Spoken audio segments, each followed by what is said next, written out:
Caregiving can sometimes feel like an impossible struggle. Caregivers may be torn between taking care of loved ones and trying to maintain balance in life. The good news is that it doesn't have to be that way. The Caring Generation with host Pamela D Wilson is here to focus on the conversation of caring. You're not alone. In fact, you're in exactly the right place to share stories and learn tips and resources to help you and your loved ones. So now, please welcome the host of The Caring Generation, Pamela D Wilson. This is Pamela D Wilson, caregiving expert, speaker, consultant, and guardian of the Caring Generation.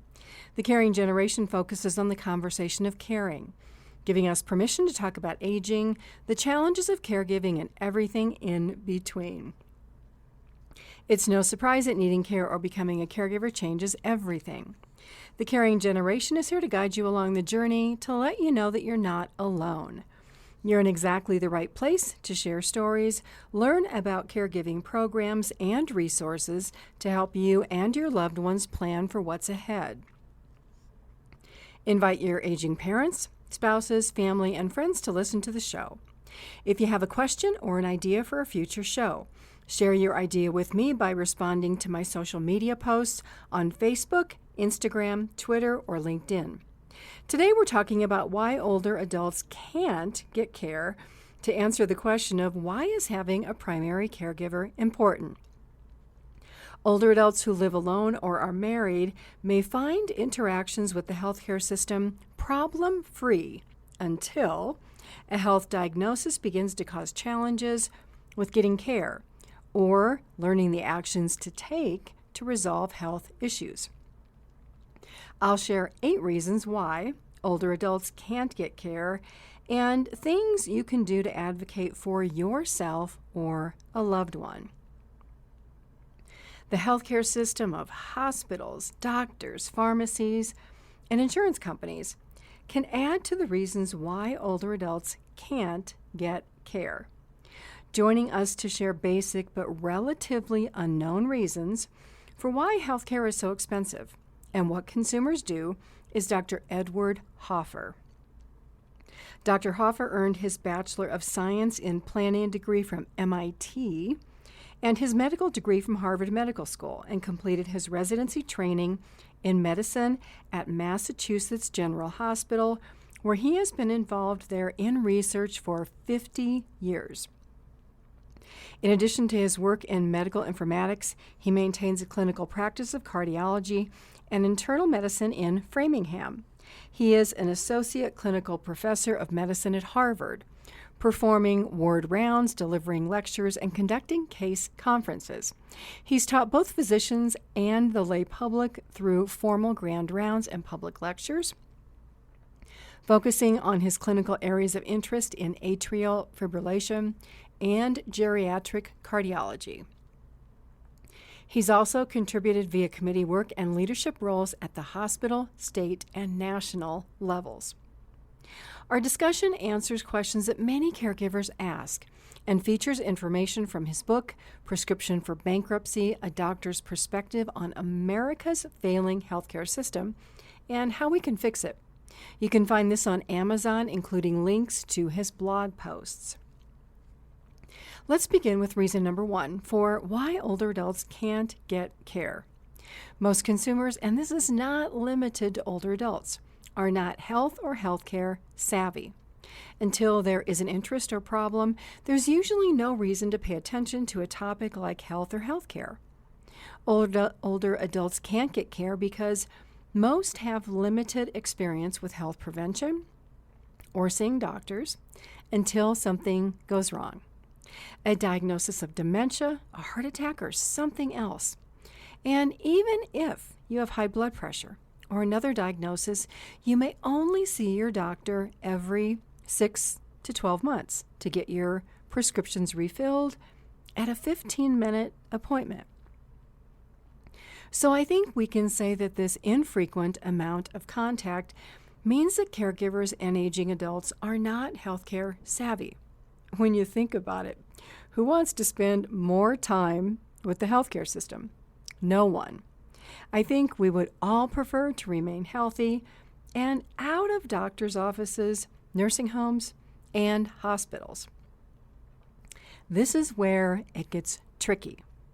The reason older adults can't get care and that you, as their caregivers, struggle to get care is that most consumers don't know enough about health and well-being.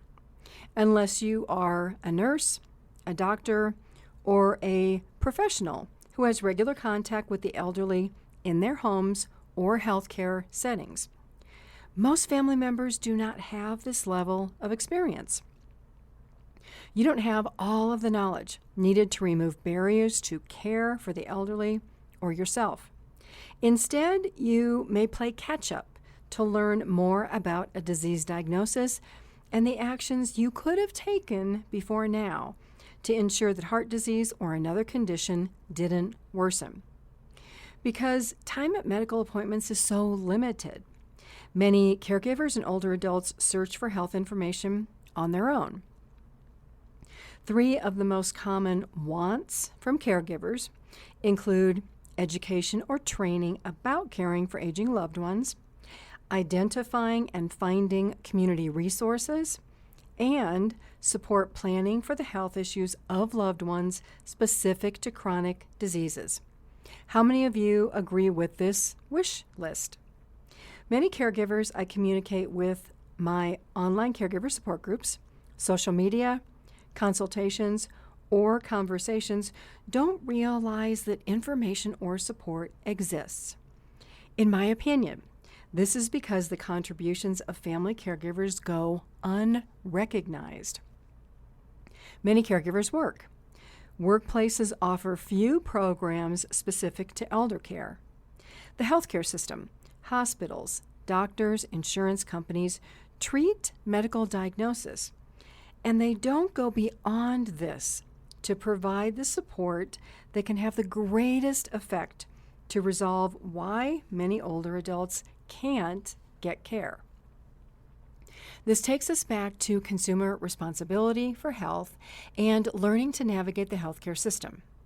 As you will hear Dr. Hoffer mention in our discussion in the second half of the program, healthcare consumers are at a significant disadvantage when dealing with hospital systems, insurance, pharmaceutical companies, and other senior care providers because of lower levels of education and savvy. Consumers cannot compete with the lobbyists and special interest groups representing these large companies. Competing on uneven ground means that caregivers and older adults have to work harder and become more educated to advocate and get the care they want. While many caregivers may not yet have been exposed to health insurance company denials, runarounds trying to get prescription refills, or other providers who deny care or claims without detailed explanations. If you care for an aging parent or need care, it is likely you will run into these issues.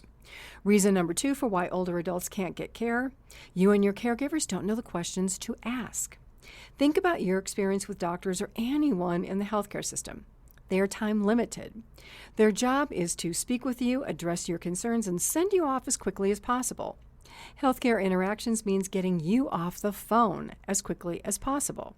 My advice: don't let them send you away until you have all of your questions answered. The key is to have a list of questions prepared.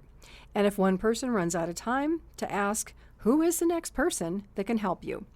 If you are at a doctor's office, don't rush to leave. Make a follow-up appointment if that's what it takes to get your questions answered to your satisfaction. If you are on the telephone, ask for a supervisor or the next person to answer your question. Don't be in a rush, even though I know many of you are time limited.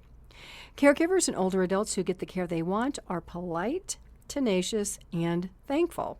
Learn who can help you and thank them.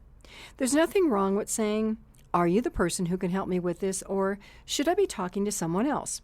For example, I was on the telephone for 2 hours last week, being transferred back and forth or having a 3-way call with an insurance company and a pharmacy. I acted like I had all the time in the world, which I did not. But I wasn't going away until someone recognized and resolved my issue, or at least had a plan to resolve my problem. This particular situation involved understanding why the issue occurred and asking for the insurance company and the pharmacy plan to offer a specific solution. Believe it or not, I had to repeat the situation and the cause every time I got transferred to the next person, which was about 8 or 9 times. The next person I spoke with kept assuming that I didn't understand the issue, which I did. What they had trouble understanding was that I wasn't going away until they answered my questions or offered a plan to resolve the issue. When they finally figured out that I wasn't going to hang up until someone took my situation seriously, I got transferred up to the next supervisor and up to the next supervisor, who finally answered my questions.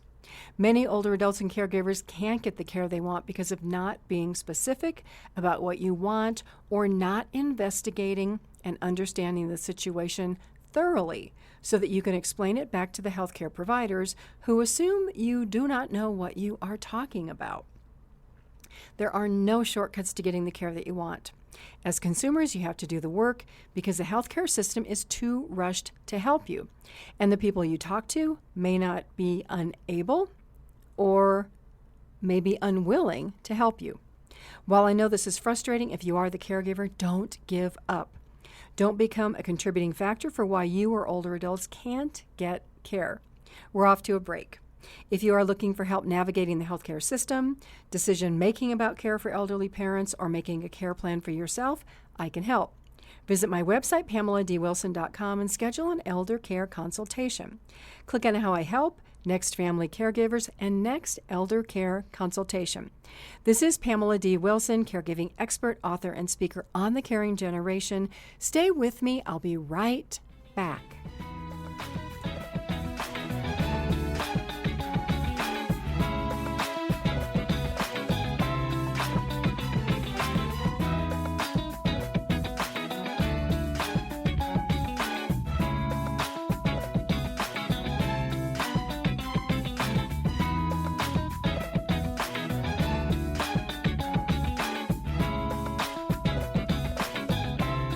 This is Pamela D. Wilson on The Caring Generation. Help others who may be dealing with health, aging, or caregiving issues by sharing information about this show. The Caring Generation is available worldwide on your favorite podcast and music apps, including Apple, Google, iHeartRadio, JioSaavn, Spreaker, Amazon Music, Breaker, Deezer, Listen Notes, Pandora, Player FM, Pocket Casts, Podcast Addict, Podchaser, Stitcher, Spotify, TuneIn, and Verbal. We're returning to talk about why older adults can't get care. Number 3 follows number 1, which is not being health savvy, and number 2, not knowing the questions to ask. Reason 3 for why older adults can't get care is being afraid or hesitant to question physicians and other people because you are not educated or don't want to look silly. When it comes to your health, if you're not a doctor, nurse, or other healthcare professional, you are not as educated as you would need to be to feel like you are a professional equal. In reality, you are the patient. You're not expected to be medically educated. This is the reason consumers go to see doctors and other professionals like myself. We have education and knowledge to offer to people who seek the support and assistance we offer. Let's talk about the feeling silly component of why older adults can't get care. While this may be difficult to understand, doctors have heard and seen just about everything. There's no need to be embarrassed about the problem or need that sends you to the doctor's office if this is the first time you're seeing your doctor for the issue. If this is a repeat concern and you're returning to the doctor, the best course of action to take is to explain that you followed doctor's orders, assuming that you did and you didn't ignore the doctor's advice, and why you are experiencing ongoing concerns. If you have questions, get them answered. Most people who do nothing because making any changes to a routine or lifestyle can be uncomfortable if you don't fully understand the reason for the change, the benefits of the change, or the consequences of not making the change. Never be afraid to ask questions. Not asking is the thing that you do to prevent you from getting the results you want. Consumers, patients, older adults must participate in their care to get the care they want. Number 4 for why older adults can't get care is not having an advocate who won't give up. Honestly, you need a tenacious person to be your primary caregiver. If you are by yourself, then this tenacious person must be you. When a person ages and has health issues, especially memory loss, it can be difficult to continue to learn about health issues, ask questions, and have the energy and patience not to give up. It's the idea of saying, I've got all day to resolve this issue. Can you help me? Or should I talk to someone else? Now, I know you don't have all day, but if you have an issue, it's important to make it clear to the other person that you are committed to getting a response or a resolution. Know that this can take questioning and problem-solving skills to determine why an insurance claim was not approved, and to speak with someone who can explain this to you in a simple manner so that you can explain this to the next person you speak with. The same goes for dealing with companies in the healthcare system and any challenge. Let's say you want to arrange in-home care or move a parent to an assisted living community, and you keep getting transferred around from person to person. Everyone seems helpful, but no one is following through. All of a sudden, you get a call from the agency or company saying that you're being difficult or expecting too much and they can't meet your needs. All the while, everyone you spoke to never indicated that there was any problem with your requests. You feel that your actions were appropriate. What do?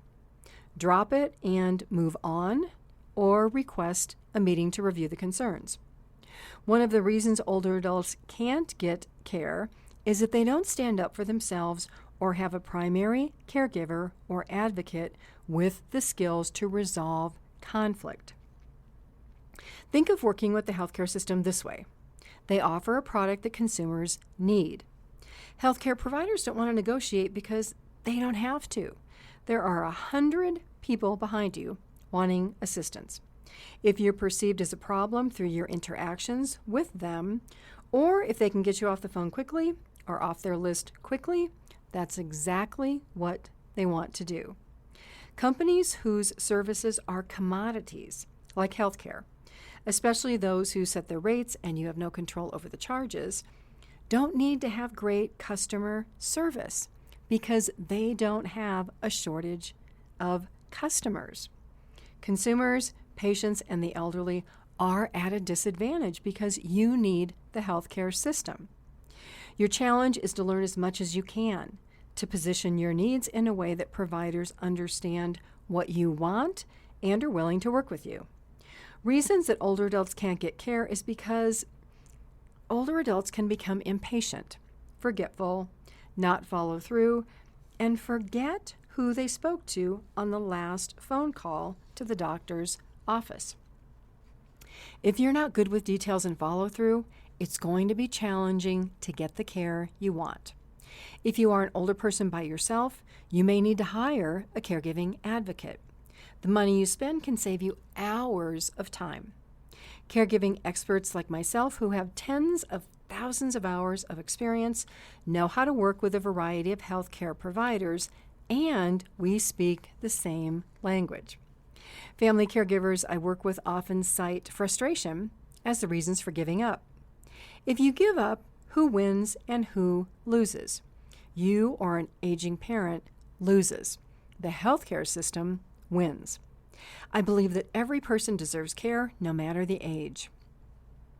While the healthcare system usually favors young lives over old lives, if you have a primary caregiver or an advocate, you are more likely to receive the care you need. I've been in situations where doctors or other healthcare providers have declined care for my client. Because I was the power of attorney or court-appointed guardian, I never took no for no. I was persistent, asked for meetings, requested information about the reasons the doctor or provider made the recommendation or declined care for my client. In most cases, I was able to present enough information so that my client received the necessary treatment or care. There are times when you may have to be a little flexible on parts of the solution to arrive at a best case scenario. Learn to be flexible so that the bigger goal is achieved. Here's a non-related example, but one that may be helpful. A son caring for mom with dementia has to take mom to the doctor. Mom continually fusses up putting on her shoes and socks, causing delays in leaving the home to go to the doctor appointment. What's the issue? Is the issue that mom doesn't want to go to the doctor? Maybe. Is the problem that mom's shoes and socks are not comfortable? Maybe. Might there be something else going on? Maybe. What would you do being the son in this position? Would you argue with mom and tell her she has to put on her shoes and socks? Does mom really have to wear shoes and socks? Can she wear slippers? Can she put something on her feet so that you can get her into the car and then allow her to fuss with her shoes and socks? Is there a wheelchair at the doctor's office you can use in the event she still refuses to put on her shoes and her socks? Are you really going to let an argument about shoes and socks result in mom not going to a doctor appointment? Is winning the battle over shoes and socks the most important thing, or is the most important thing having mom see the doctor? There are times when all of us can get stuck on some small detail that really has no effect on the outcome or result that we want. The key is to know what you want and to be as flexible as possible to achieve the goal you want. If you are negotiating with a provider, it's okay to say, we both want the same thing. What flexibility is it going to take to get there? You may be able to work out the situation with minor compromises, or you may learn that because of rules or regulations, the thing you want isn't possible. If this is the case, then ask the question, what is possible? What can be done? What are the options? And don't give up. We're off to another break. Thank you for following and communicating with me on social media, Facebook, Twitter, Instagram, LinkedIn, and YouTube to ask questions and provide questions and topics for this podcast, videos, and articles on my website. You can also complete the caregiver survey on my website, PamelaDWilson.com, to offer thoughts, suggestions, and information. I'm Pamela D. Wilson on The Caring Generation. Stay with me. I'll be right back.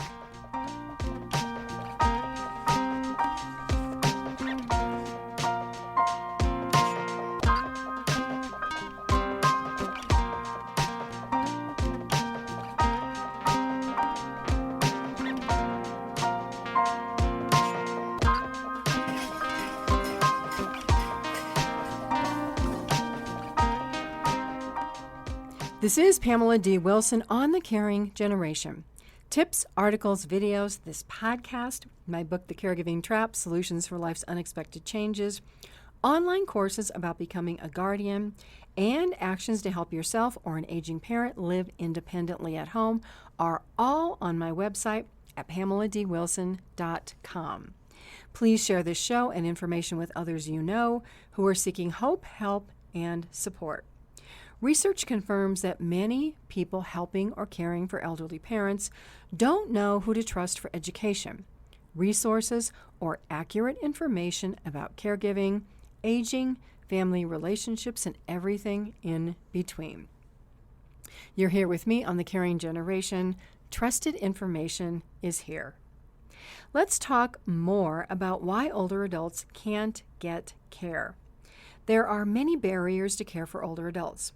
Within the healthcare system, there can be inappropriate attitudes or negative bias against the elderly.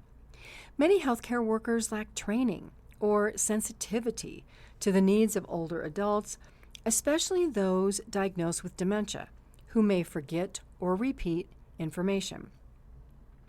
Older adults, more than the young, need specialized care due to having a greater number of chronic health conditions that require more time.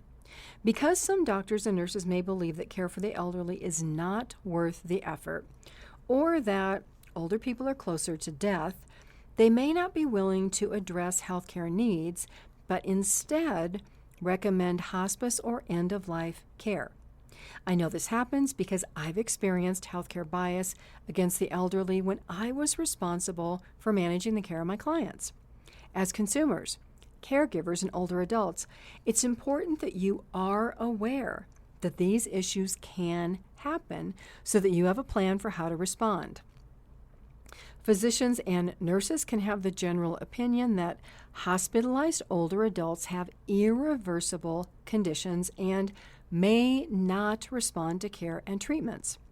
There may be a belief that older adults are not useful anymore, and that treatment and equipment should be used only for younger patients. Older adults who are sick are generally unable to advocate for themselves. If you are an older adult who does not have a primary caregiver to advocate for you, or someone you have appointed as a medical power of attorney, it's important not to wait to find someone to speak up for you if you want to receive good care. With all of this in mind, reasons why older adults can't get care include a lack of participation or follow through with the prior recommendations of physicians or a lack of self-care.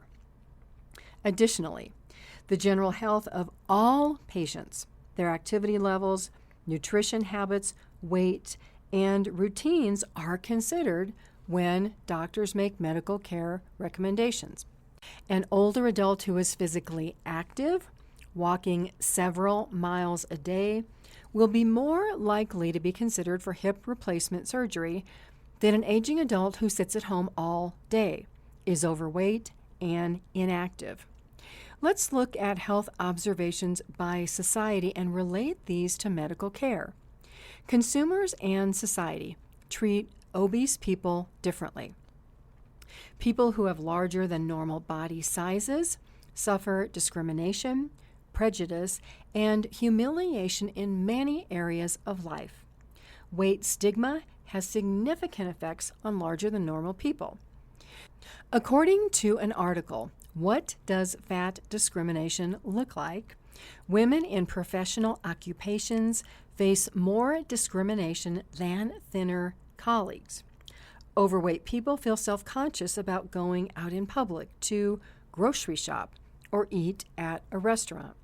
Society makes fun of overweight people for failing to control their eating habits.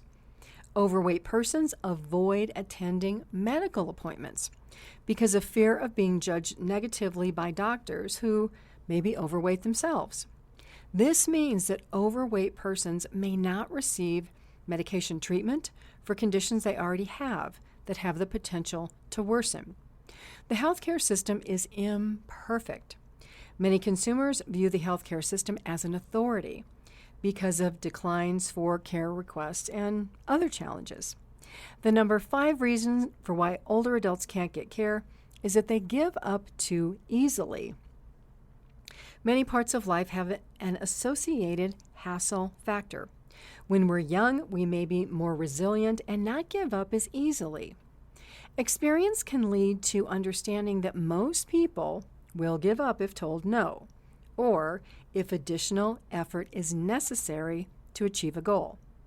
Part of achieving what you want is to develop an attitude of not giving up. Another reason is not having the discipline to see a project through until its end. How many people do you know who get excited about something? Joining a gym, beginning a craft project, learning how to play the guitar, and then 4 weeks later, they give up because it's too difficult or it's too much effort. When we see others who make doing something look easy, we can experience a tinge of jealousy. How many of us have ever said to ourselves, "Wow, this is harder than I thought," or "I can't do this, what was I thinking?"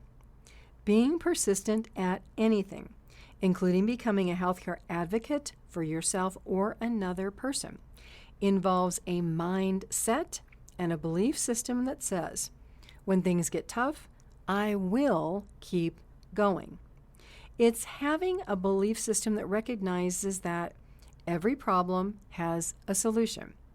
In my opinion, making mistakes are an opportunity to learn what works and what doesn't work.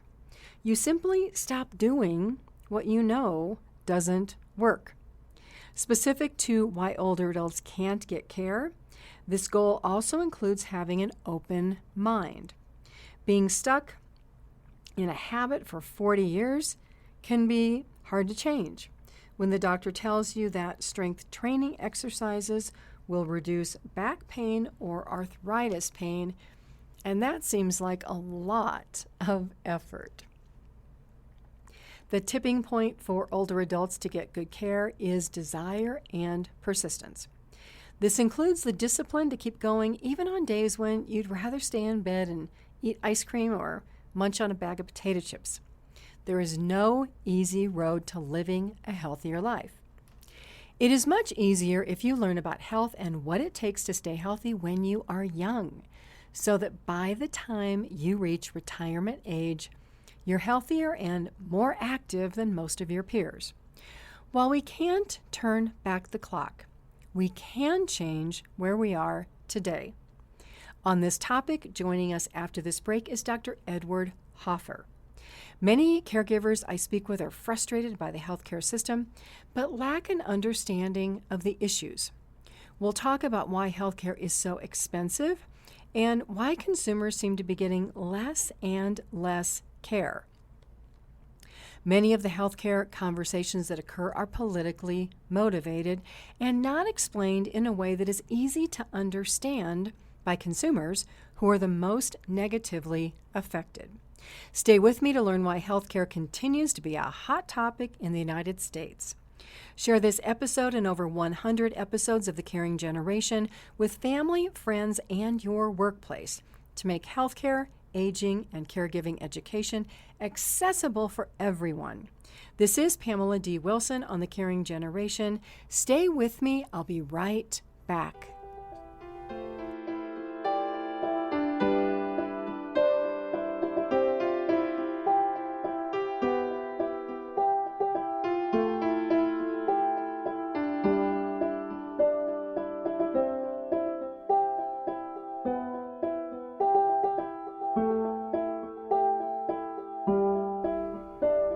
This is Pamela D. Wilson on The Caring Generation, available worldwide on your favorite music and podcast apps. Listen and follow the program for proven, reliable tips, information, resources, and research about caregiving, aging, health, and everything in between. To answer the question of why is healthcare so expensive, I'd like you to meet Dr. Edward Hoffer.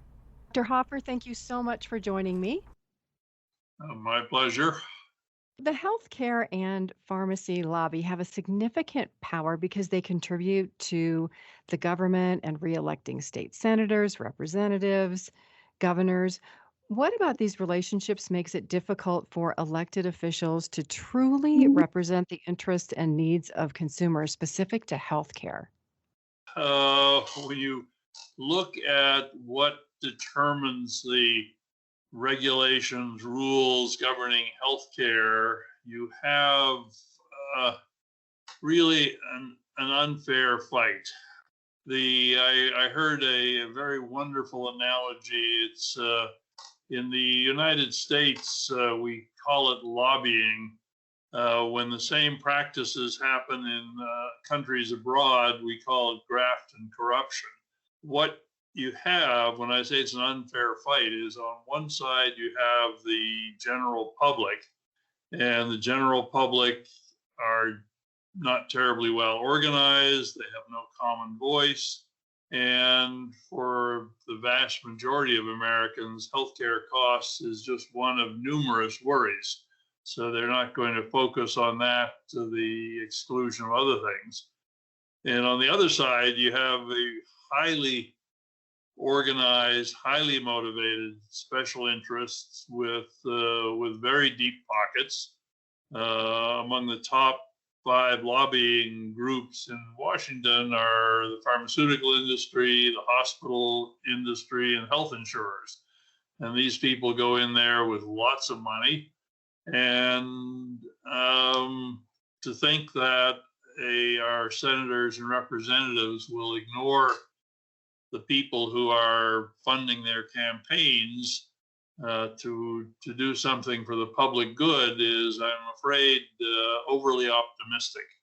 Money talks, and the people who are contributing to the high cost of care essentially buy their way into getting what they want. And why is healthcare so expensive? I don't know whether all of your listeners realize it, but healthcare spending in the United States is grossly excessive compared to the rest of the world.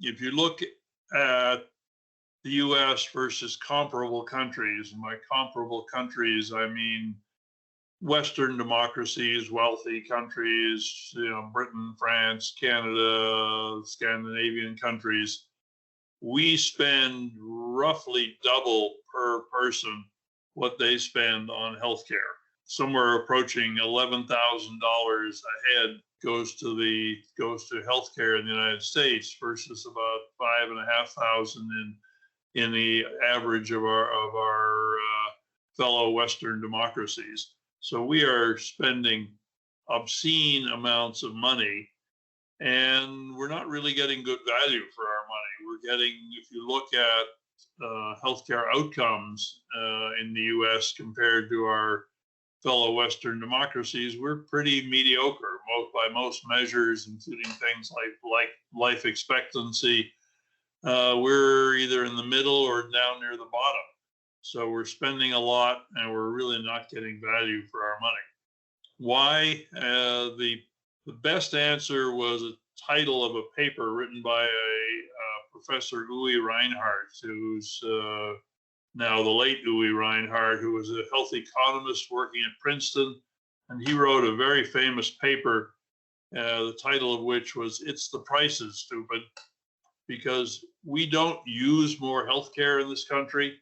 If anything, people see doctors less often and are in the hospital for fewer days in the US than they are in, say, France, Britain, Germany, other countries with which we are similar. But what we do is we pay a whole lot more for everything we do. If you look at the cost of medications in the US, it's 2.5 times higher than it is in comparable countries. If you look at the price of a hospital stay, the price of an imaging test, the price of almost everything is 2 to 3 times in the US what it is in comparable countries. That is something that's got to be reined in before healthcare simply bankrupts the United States. We want to get down to some specifics. One is very high burden of administrative costs that we pay. I found one study that looked at the cost per person that could be attributed to administrative costs, overhead, things like the costs that doctors have to spend to fill out forms, to do pre-authorization, to get tests for their patients, to do so-called quality measure reporting, none of which have helped to improve quality, the administrative overhead of our insurance companies, and in the average in comparable countries is $200 per person per year, and in the US it's $940 per person per year. So, almost 5 times as much is is wasted on administrative overhead in this country. Paperwork never made anybody feel better. Doctors in this country are drowning in paperwork. The United States is very different from other countries because we have employer-sponsored health insurance. How and why does this make changing the health insurance system challenging? We're not unique. There are European countries that do have some degree of employer-sponsored health insurance, but we are unique in that for the non-Medicare population, it is far and away the largest source of people's insurance. It really is almost a historical accident that during World War II, wages were frozen and the companies that wanted to attract workers couldn't offer them higher salaries, so they threw in benefits, and one of the prime ones was health insurance. And so that became a sort of expected benefit.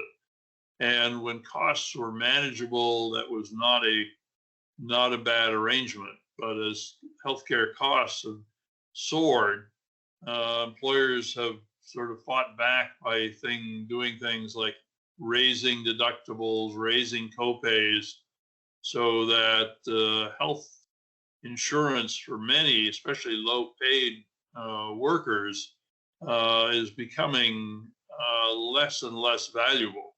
You know, if you're somebody who's making a little above minimum wage, and you find that, you know, your health, yes, you have health insurance, but it doesn't kick in until you've spent $5,000. What you do is you start cutting back on care.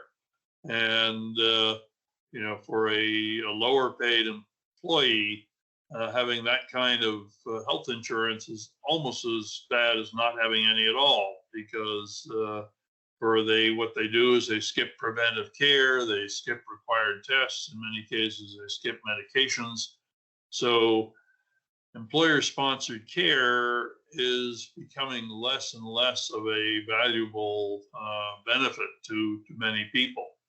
Those who have good policies, and a number of unions have negotiated, you know, real gold plans where everything is covered, and these people love their coverage, and of course they are not going to want to give it up.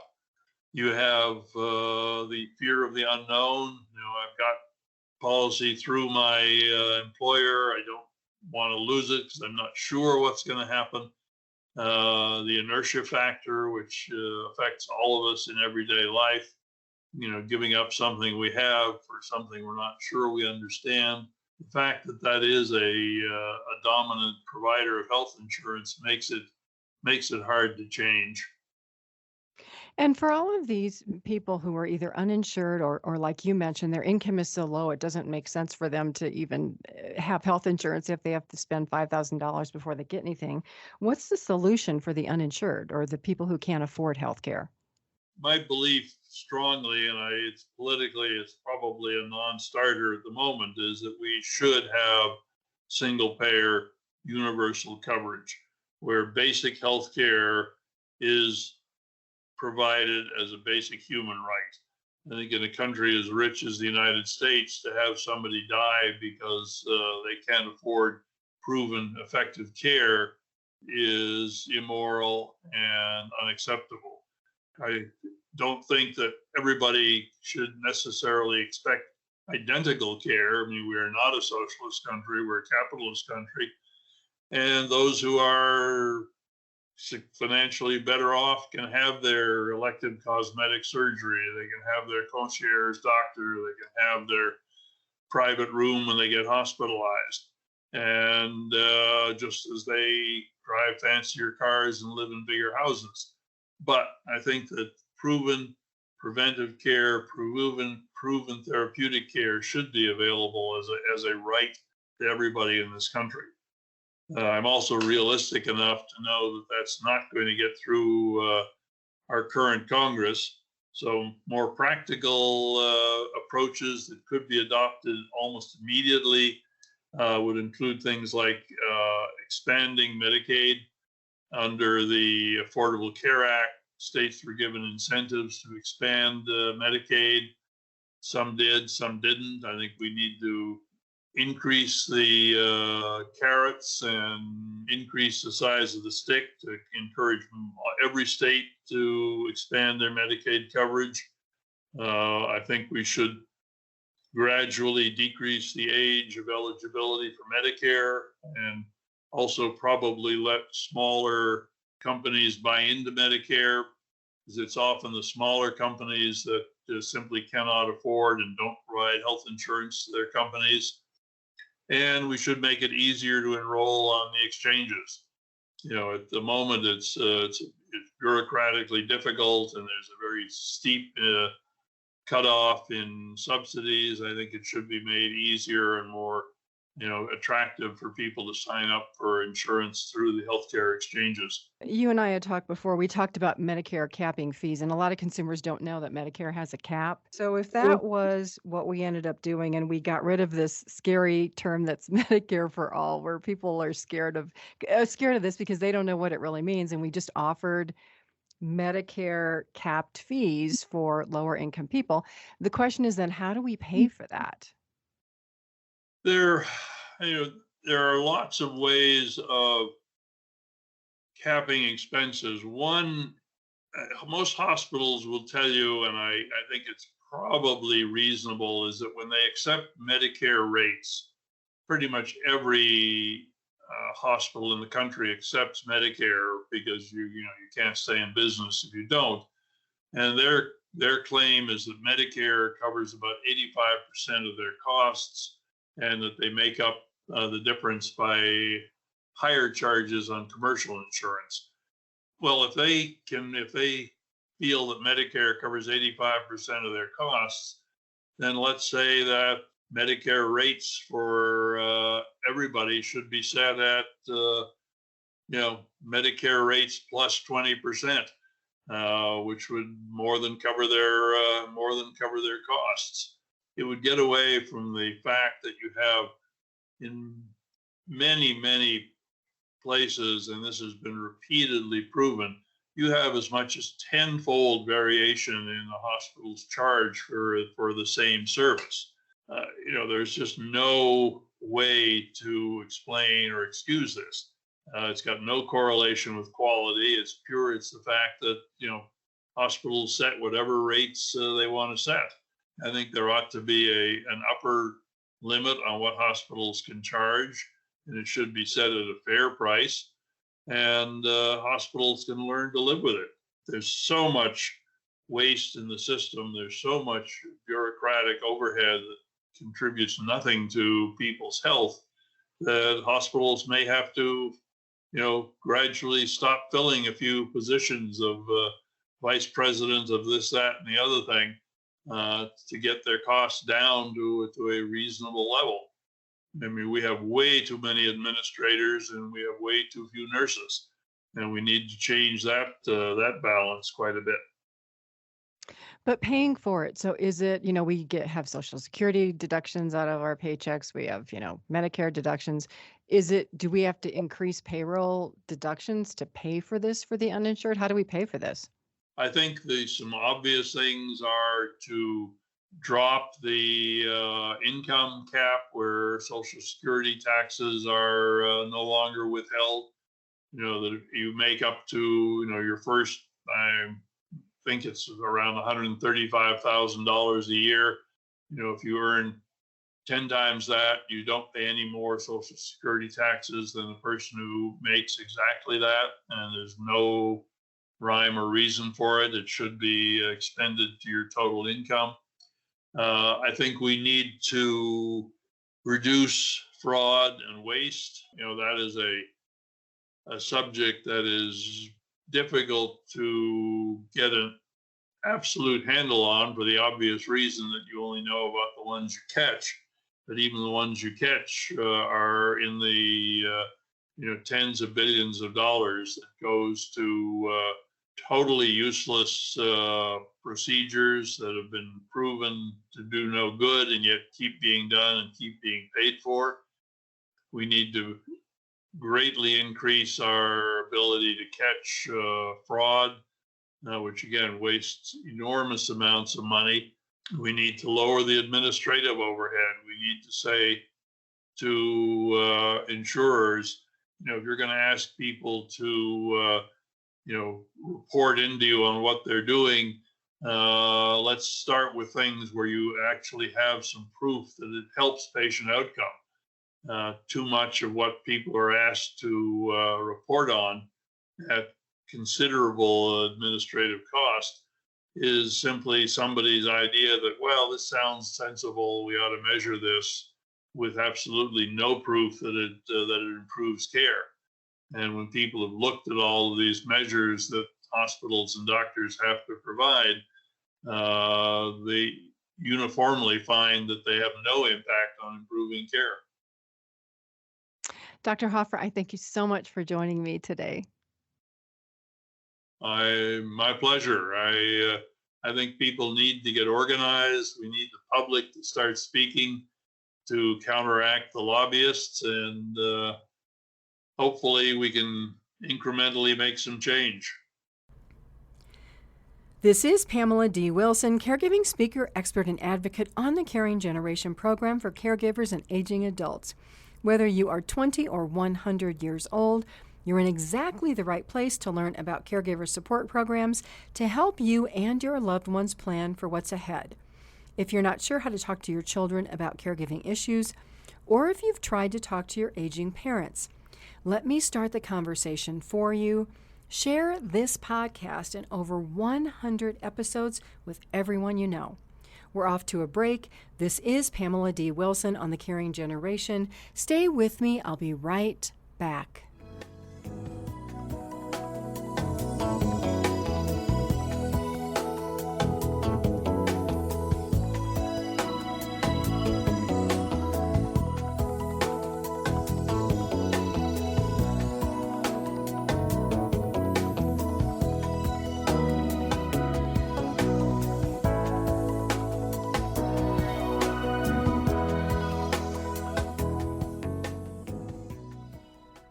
This is Pamela D. Wilson on the Caring Generation. Visit my website, PamelaDWilson.com, to read the show transcript, to find links to research and caregiver support tips mentioned during this program. Click on the Media tab in the bar at the top of the page, and then the Caring Generation. More articles are in my Caring for Aging Parents blog and the Caring Generation library. Let's finish up with tips 6 to 8 for why older adults can't get care.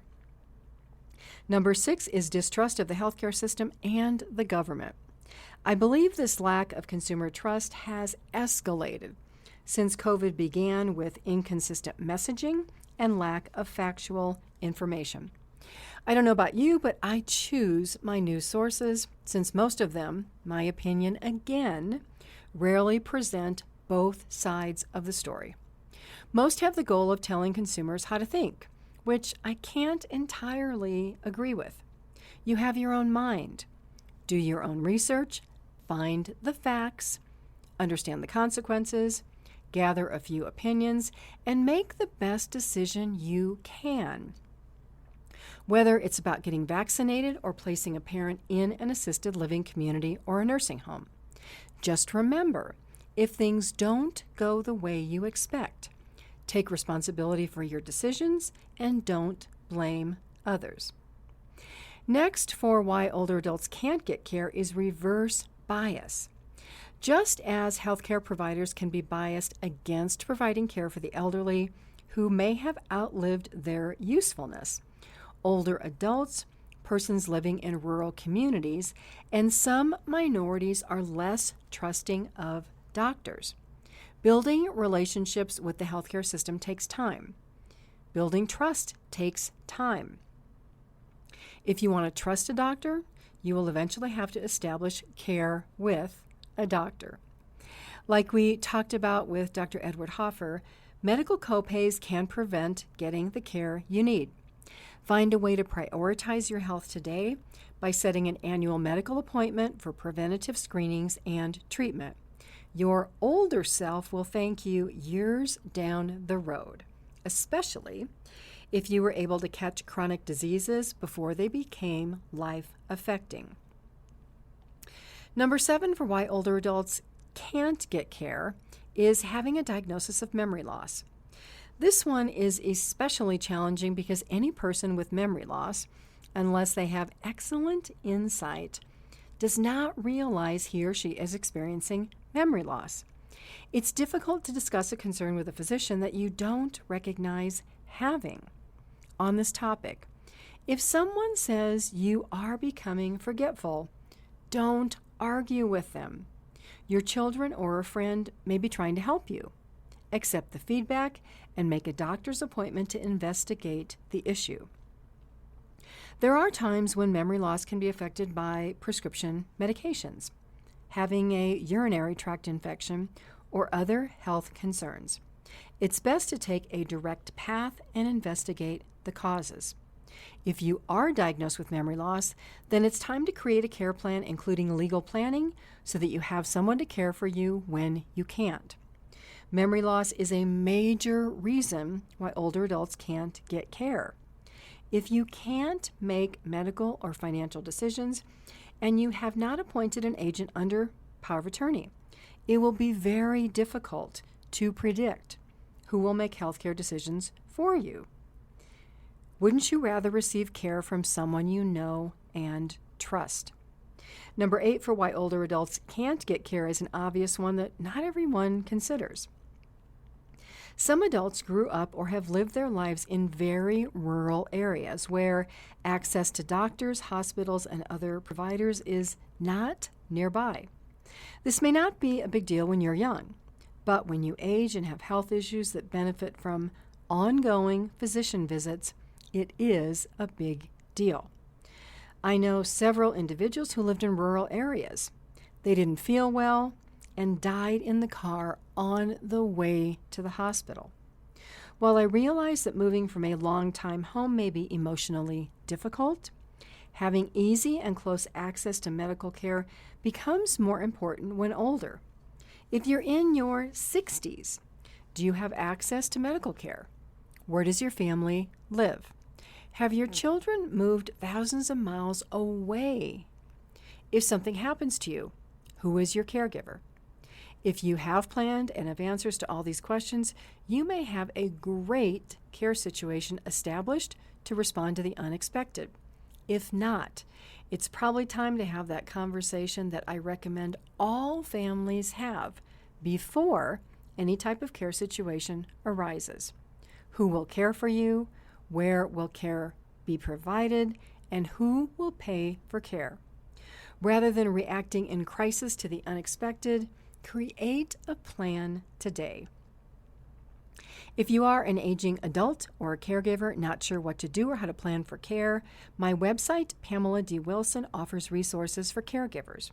Check out my caregiving library, my Caring for Aging Parents blog, listen to all of the Caring Generation podcasts, read the radio show transcripts, watch videos, check out my caregiver courses online, and introduce your parents, siblings, friends, and family members to my YouTube channel featuring hundreds of caregiver videos. You can also check out my Facebook page and my online caregiver group there. It's called The Caregiving Trap.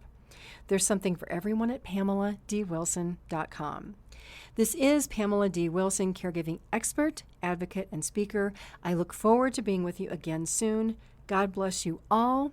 Love to everyone. Sleep well tonight. Have a fabulous day tomorrow, and pleasant journeys until we are here together again. Tune in each week for The Caring Generation with host Pamela D. Wilson.